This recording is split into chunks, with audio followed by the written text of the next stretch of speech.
I wasn't supposed to read it. The envelope had no stamp. No return address, just my name, written in handwriting I hadn't seen in years. And the date on the letter was today. January 1st. What scared me wasn't how it got here. What scared me was the first line.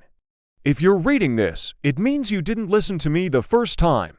I stood there for a long time, holding the letter like it might disappear. It felt ridiculous, embarrassing, even. I told myself it was probably something I wrote years ago and forgot about. Some old journal entry, some motivational nonsense. But deep down, I knew that wasn't true, because the handwriting wasn't just familiar. It was recent, shaky, tired, like someone who had lived longer than I had. I opened the letter. It said, "I'm writing this from 10 years in the future. You won't believe me, I know that.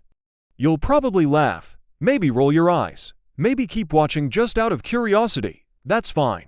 I don't need you to believe me, I just need you to listen." I paused there.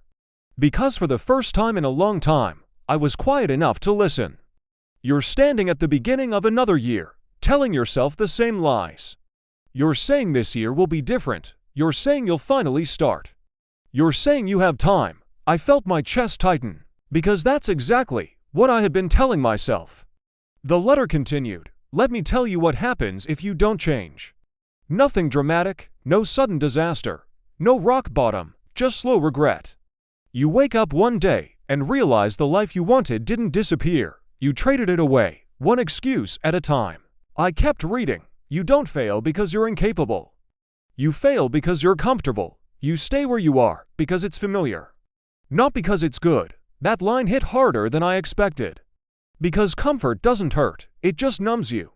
The letter said, you spend years preparing instead of starting.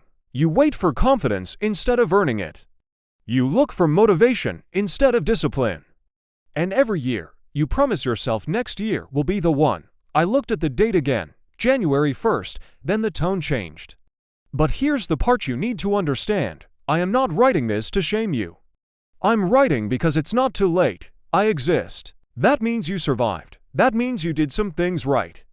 But you took the long road because you refused to be uncomfortable early. I swallowed hard. The letter ended with instructions.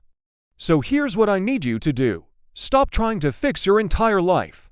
Pick one thing, one habit, one skill, one decision you've been avoiding.